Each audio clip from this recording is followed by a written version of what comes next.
President Trump. Japan just sent a strong message to the rest of the world. That despite the liberal media's attempts to sow chaos, all is well and good, and they support President Trump and America. And are ready to take action to prove it. Advertisement: allies are important, as President Trump knows, and if you listen to the media, all you will hear is that Trump makes our allies nervous. Not true. Trump has a great relationships around the world. And after North Korea threatened to attack Guam, Japan proved their loyalty. Japan's new defense minister came out today and said he stands with Trump and added a special surprise for our Pacific fleet that is in harm's way should any missiles fly. He said that his country's military could shoot down the missiles before they reach Guam. Japan said they will activate its Aegis destroyer missile defense system, Defense Minister Itsunori Onodera told the National Diet, Japan's parliament, in response North Korea's threat. According to Reuters, a spokesman for the Korean People's Army, KPA, threatened. The KPA strategic force is now carefully examining the operational plan for making an enveloping fire at the areas around Guam with medium to long-range strategic ballistic rocket Hwasong-12 in order to contain the U.S. major military bases on Guam, including the Andersen Air Force Base. Japan responded by reminding the world that any attack against Guam is a threat and attack against Japan, and cited Japan's mutual defense agreement with America as just one of the reasons they will stand with America. Japan sits about 620 miles to the east of North Korea, and they have been watching the growing threat seriously. Most of the missiles North Korea tests land in the Sea of Japan, which, as they say, is too close for comfort. Sadly, Obama and Bush and the rest of the establishment sat on their hands and did nothing, so now Trump has to clean up the mess. It is a national disgrace what they have allowed to happen. Guam lies about 1,600 miles south of Japan, and opting to include that island under its missile defense protection is a welcome change. Japan had previously said they would only shoot down North Korean missiles if they were aimed at Japan. Advertisement: but with this new defense policy, the civilian government will officially allow Japan's military to defend U.S. territories and other their allies in region in the event of North Korean missile.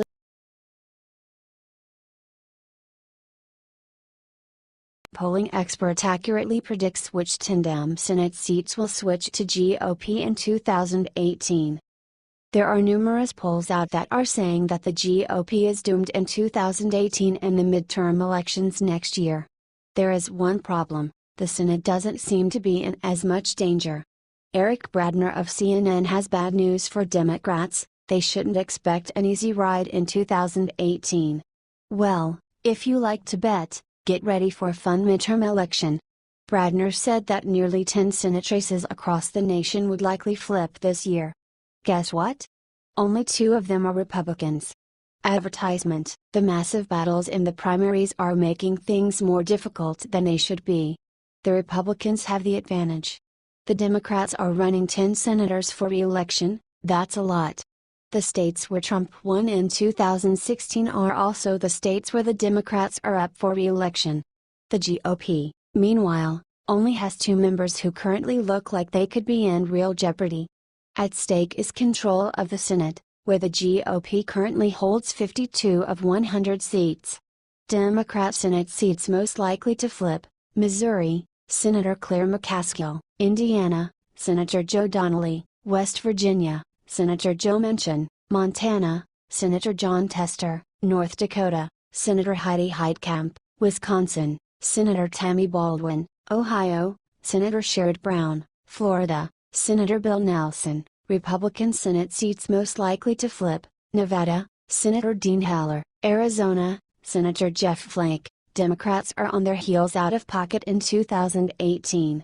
According to David Wasserman, writing at 538, Democrats could run the board in swing districts and still be in a terrible hole.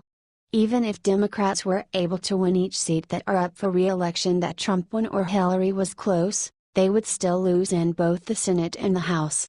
Advertisement: what do you think of this? Are the Democrats still struggling because of Hillary?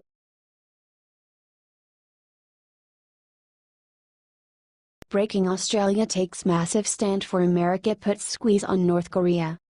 Nuclear tensions between North Korea and the United States are escalating, North Korea threatened to launch a missile attack against Guam, an island territory in the western Pacific that belongs to the USA. As a response to this threat, the U.S. President Donald Trump said that North Korea will meet fire and fury if they continue threatening our country.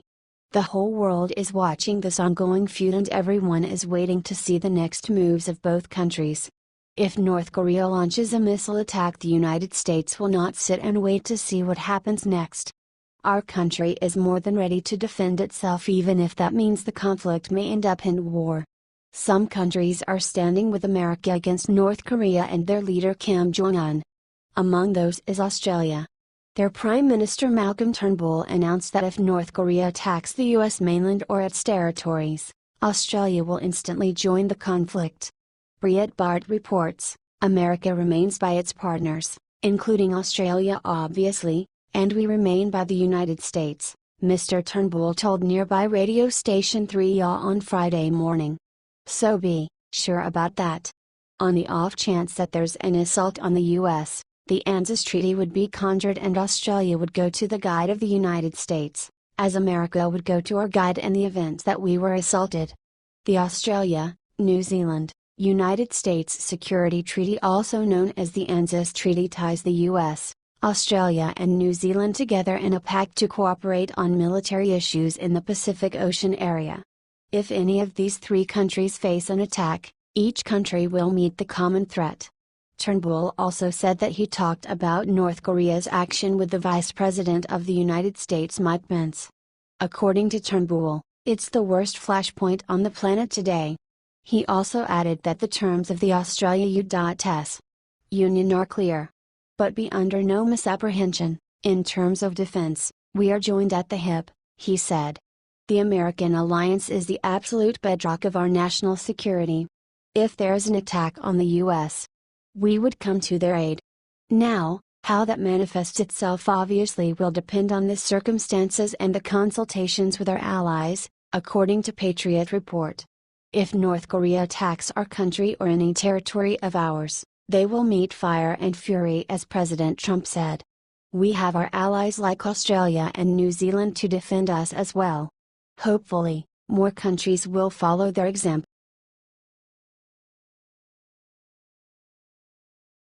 Michael Moore played down in New York City. He just can't keep his big mouth shut.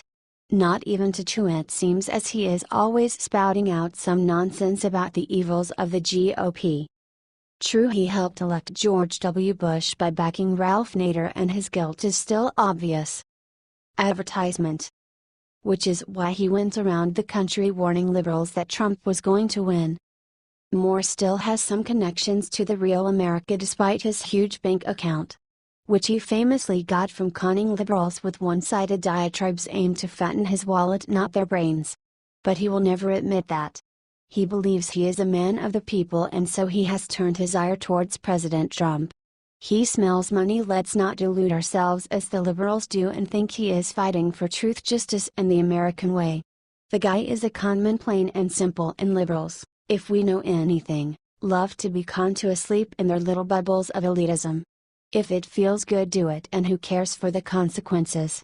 And it felt good for the liberals to support his new play on Broadway, just as all their money feels good in his wallet. To be fair, Moore says he is not raking in the cash on his new one-man celebration of his own arrogance. Which is a shame, because if you are going to ruin your career or reputation with a flop, you better get paid. And according to the Daily Caller, Michael Moore's new one-man Broadway show, The Terms of My Surrender, is a dud. A flop. Of epic proportions. And the New York Times of all places is leading the charge to tar and feather Moore and run his ass out of town. Times critic Jesse Green said of Moore's show, it is a bit like being stuck at Thanksgiving dinner with a garrulous, self-regarding, time-sucking uncle. Green has to make clear to the liberal audience that he agrees with Moore's politics, fearful they may run his ass out of town for saying otherwise. Don't get me wrong, Mr. Moore has led an exemplary life of progressive activism, he said before taking out the daggers. Moore affects a cute, common man delivery that fools no one. Green wrote, you don't have to disagree with Mr. Moore's politics to find that his shtick has become disagreeable with age. Audiences hoping for a bit of feel-good liberal therapy, let alone a good show, may be disappointed to find that Mr. Moore isn't very interested in them. He's not preaching to the choir, he's bragging to it. Advertisement.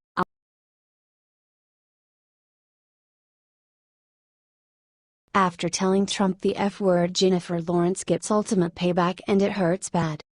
One of the best actors of her generation, Jennifer Lawrence is yet another A-lister who has bashed our president.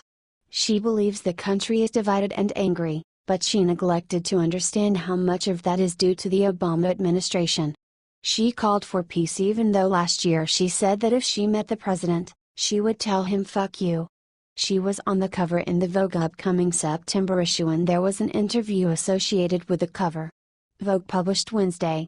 Lawrence said there must be a bridge between the American citizens who disagree on political stances. We can't continue this divide and anger. There are issues affecting us as human beings, not as liberals and not as Republicans. We have to protect the foundation of this country, and acceptance, Lawrence told the magazine. She said that if you preach acceptance, you should accept immigrants and Muslims too. Never mind that Islam is trying to destroy the illegal immigrants and us are breaking the law. Lawrence wants political enemies to reconcile. This is completely different from the stance she took towards Trump and his supporters in 2015 and 2016. If Donald Trump becomes president, that will be the end of the world, the Hunger Games star said. The end of the world? Come on. She made an appearance on the Graham Norton show last May. She attended a concert the same day as Trump and she divulged her opinion on this. I was at a concert that I heard he was attending, so I had my full security. I was like, find Donald Trump, Lawrence explained. Because I was adamant on finding him and then making a video of me going, "Hey Trump, fuck you." Well, it's kind of common for losers to change their tune. She is at least more educated than she was last year. Advertisement. What do you